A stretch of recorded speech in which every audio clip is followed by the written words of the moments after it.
Olá pessoal, bem-vindos de volta ao nosso curso de projetos elétricos. Essa é a nossa aula número 23. Hoje nós vamos falar sobre as representações visuais que devem ser elaboradas para a constituição de um projeto elétrico.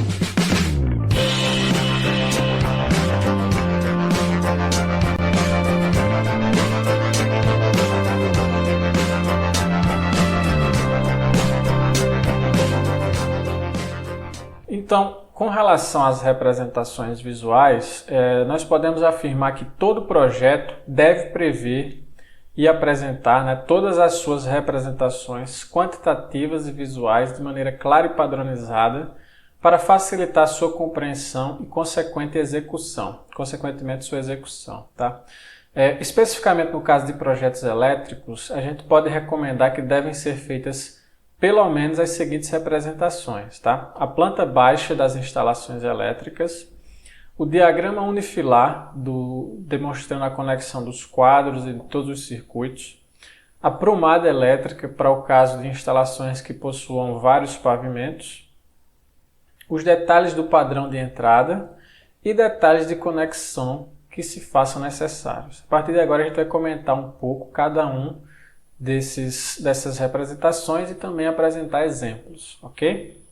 Então, com relação à planta baixa, a planta baixa ela é a principal representação de um projeto elétrico, né? Ela constitui no esquema elétrico, no esquema de ligação elétrico completo da instalação representado sobre a planta baixa da edificação. Então, a gente tem que ter contido aqui na planta baixa, a gente tem que ter a representação de todos os condutos, a representação de todos os condutores com a sua respectiva seção transversal. No caso dos condutos, também deve haver a informação do diâmetro daquele conduto, todos os pontos elétricos, seja de iluminação, de tomada ou de comando. Esses pontos elétricos eles devem conter informação da potência e, do caso da iluminação, também do comando que é pelo qual ela é acionada. E, além disso, também deve haver a indicação do circuito que atende aquele ponto específico. Tá? Deve ser feita também a localização dos quadros elétricos e a representação de toda a conexão entre esses diferentes elementos, ok? É importante também lembrar que a planta baixa deve conter a sua legenda. Toda a representação, toda a simbologia utilizada deve ser indicada na planta baixa da instalação. O diagrama unifilar, depois da planta baixa, é a representação mais importante do projeto elétrico. Tá? Ele vai demonstrar de uma forma bastante resumida e clara a conexão entre todos os circuitos e os quadros da instalação. Então, por exemplo, aqui nesse exemplo que a gente está apresentando, você tem a entrada de energia, vindo aqui da concessionária. Então, você tem aqui 3 condutores fase e um neutro, com um diâmetro de 25 milímetros quadrados. Esses condutores se conectam ao quadro de medição, vão passar ali pelo medidor, que está representado por esse símbolo. E vai haver lá um disjuntor de proteção geral de 63 amperes. Na sequência, eu tenho aqui o circuito de distribuição que liga o quadro de medição ao quadro de distribuição. Esse circuito ele é trifásico, com neutro e terra, com seção de 10 milímetros quadrados. No quadro de distribuição, eu vou ter lá uma proteção geral de 50 amperes. E um dispositivo DR, diferencial residual de 63 amperes para proteção contra choques elétricos. E vou ter também no quadro de distribuição o dispositivo DPS, o dispositivo de proteção contra surtos. A partir daqui eu vou derivar 14 circuitos terminais. Para cada circuito eu indico qual é o valor da corrente nominal do disjuntor de proteção e qual é a seção transversal do circuito. Também indico qual é a fase que constitui esse circuito e a potência que ele possui, além de indicar a sua nomenclatura aqui. Tá? Então, é um diagrama bastante resumido e que contém informações muito ricas para a execução da instalação e também após a execução da instalação para consultas sobre o funcionamento da instalação. Então, o diagrama unifilar ele é obrigatório para a composição do projeto elétrico, ok? A prumada elétrica nada mais é do que a representação da conexão entre os diferentes quadros elétricos que constituem a instalação em cada pavimento, tá? Então ela só faz sentido ser representada se a edificação que você estiver projetando possuir vários pavimentos. E aí você pode fazer uma representação desse tipo aqui, em que você representa de forma bastante direta e esquemática, né, toda a hierarquia de conexão dos quadros elétricos em cada pavimento, ok? Ela é uma versão, essa mesma informação a gente poderia obter pelo diagrama unifilar, mas ela é uma versão mais simples e mais visual, né, apenas para representar a localização dos quadros elétricos, tá? Isso faz sentido quando você tem muitos quadros elétricos, muitos pavimentos. Em instalações menores isso não faz sentido, ok? O padrão de entrada indica como deve ser feita a conexão com a concessionária, né, com a rede de distribuição externa.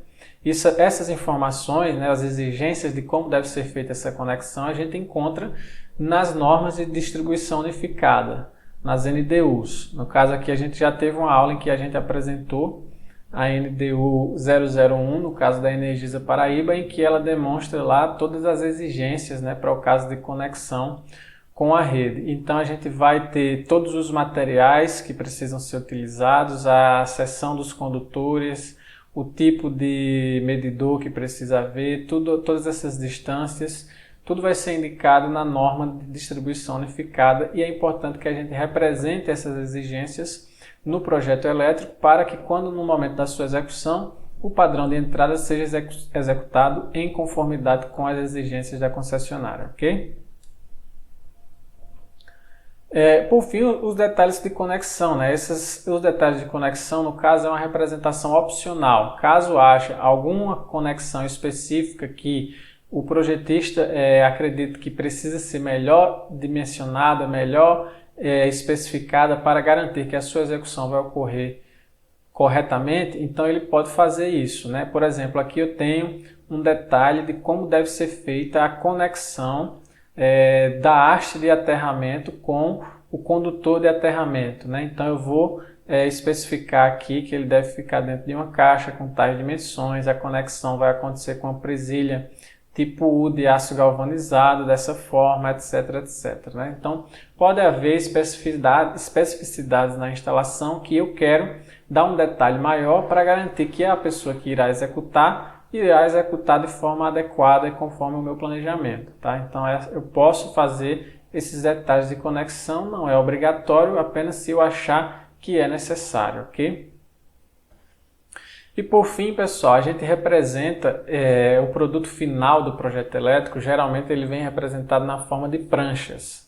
A prancha nada mais é do que uma folha em tamanho A0, ou em tamanho A1, em tamanho A2, enfim, um tamanho que seja adequado, que contém todos esses desenhos, ou parte desses desenhos que nós comentamos agora, né? Então eu tenho aqui, por exemplo, um exemplo de uma prancha que contém a planta baixa da instalação, o detalhe da entrada de energia e o diagrama unifilar, tá? E aí eu vou ter aqui uma ficha de identificação da prancha, onde eu vou identificar o que é cada um desses desenhos, quem é o responsável técnico, qual é a data, qual é a escala, no caso aqui da planta baixa.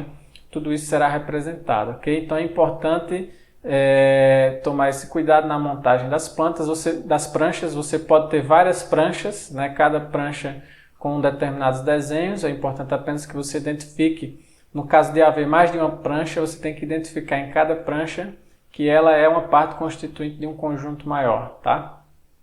E o que orienta, né, a montagem das plantas é você fazer representações que sejam claras e práticas de serem utilizadas, porque essas pranchas aqui é o que o pessoal vai utilizar efetivamente lá no momento da execução da obra, né? Então, quando ele estiver lá no meio da obra, ele vai consultar essas pranchas para poder ir fazendo a execução do projeto. Bom, pessoal, e assim nós concluímos a aula sobre as representações visuais, né? Falamos aí das principais representações que devem ser feitas para constituir um projeto elétrico. Apresentamos como elas devem ser compostas nas pranchas finais. Espero que vocês tenham gostado da aula e nos vemos na aula seguinte.